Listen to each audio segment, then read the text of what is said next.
in these modern times to be able to have a collision course with the oligarchs who are holding the power of the economy is heroic. And to put them into their own place and let them be subject to the laws and pay the right taxes is heroic.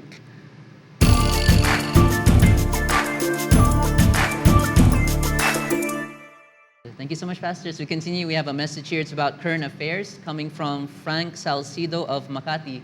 Good evening, Pastor. What can you say about the oligarchs in this country and how President Rodrigo Roa Duterte is treating them? How is he treating them? Praise God.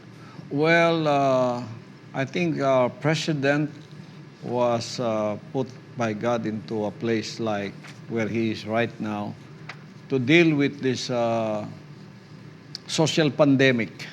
It's not the COVID-19, but the social pandemic of the financial status of our country. So what can I say about the oligarchs? They have their own reckoning right now. And how is PRES treating them? Treating them the way they should be treated right now.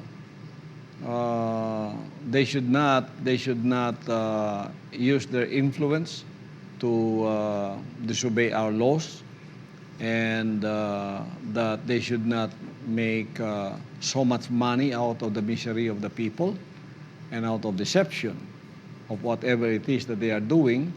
They should pay the right taxes to the government, especially them who are raking in billions and trillions of money that our government needs for those taxes to really be paid and for them to really put in place all of their operations according to the law, because no one is above the law.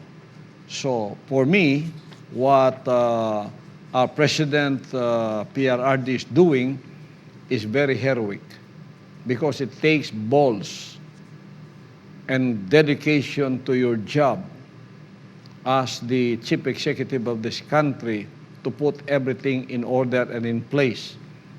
And it takes, as I said, balls for our president to put them into their own place. They're not above the law of the country. They're not above the country. They cannot say, we are more powerful than the country. They cannot say that, because the only sovereign here is our country. And our president is supposed to be the one to implement the laws of this country. So she was putting them in place. For me, it's heroic. That's why I was asked about the first 5 Filipinos whom I consider great. So if I look at them, let's look at the presidents of the Philippines, from these heroes that we have in the 1800s, 1900s that, started the revolution, and the presidents succeeding them in the birth of our republic, and those that are living now, and those that have died and what they have done. I look at the deeds that they have done that are heroic. You may be great, but you will not be heroic if you did not do heroic things. Jose Rizal, our national hero, did one heroic thing in opening the thinking of the Filipinos by writing Noli Me Tangere, El Filibusterismo, and exposing the corruption of the friars and the Spaniards who dominated us for 400 years. But that is all that he has done.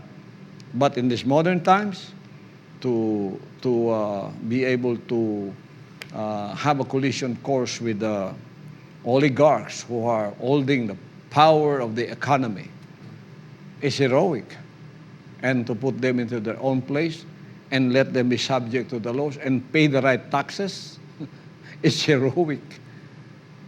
And to let them, warn them and say, in 1 week you must pay your taxes or else, that's heroic for me. To have head-on collision with drug, cartels in the Philippines.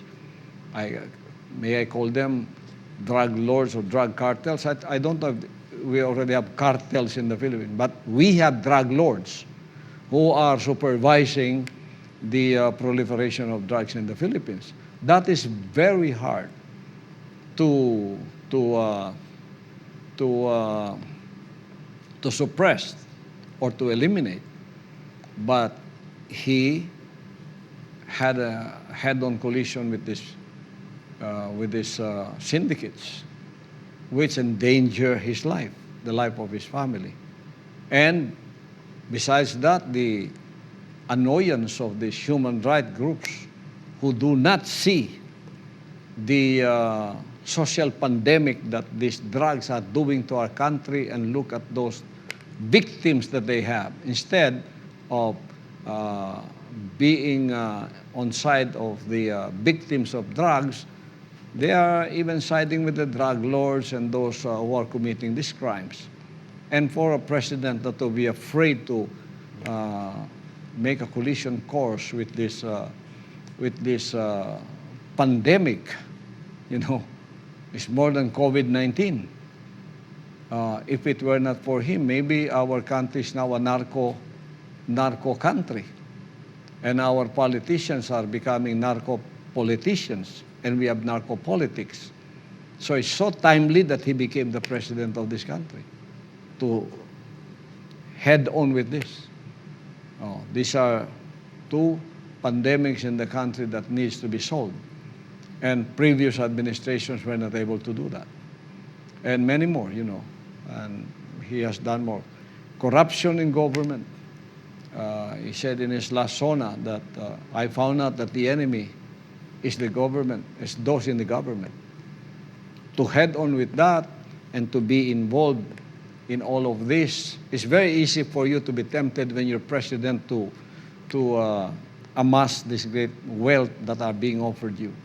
But in spite of the fact that he is there, never involved himself in that. And I know him for the many years that he was mayor of Davao City. Never involved in corruption, not dirtying himself with government coffers and money. Put it where. You can accuse him of anything, but not corruption. And all of this, trying to put in line a simple life, to be an example, to be a public servant, that's heroic, very, very heroic, especially in these modern times where corruption is like encouraged already. So many more, I can talk to you about it. So it's so timely that our president became the president this time. And, he may not like what I will say. Our president may not like what I may say, because he's not really averse with power. In fact, he's just using the power that be because he's there, but he's averse of power. He may not like what I will say because, as I said, he's averse to power. If it were me that will be obeyed, or the Filipino people, I would like him to be president for life. Like Putin was made president up to 2036 because they saw that, of all the presidents, he's doing good. And the president of China for life.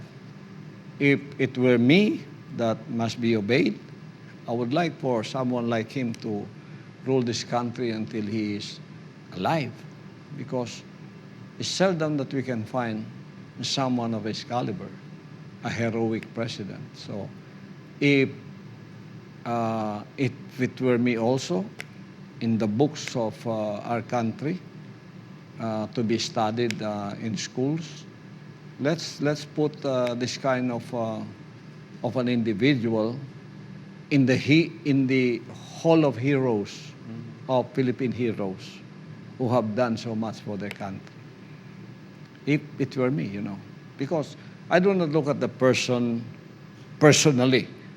I look at their job, what they are doing, because a man is not rewarded by his words, but he's rewarded by his deeds.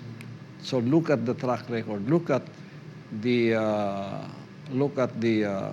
effects of what he's doing for our country.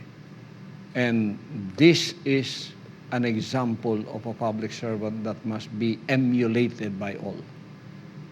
That is what I can say about this. So, thank you for asking that question. I got carried away with my, with my answer, but nevertheless, that's what I feel.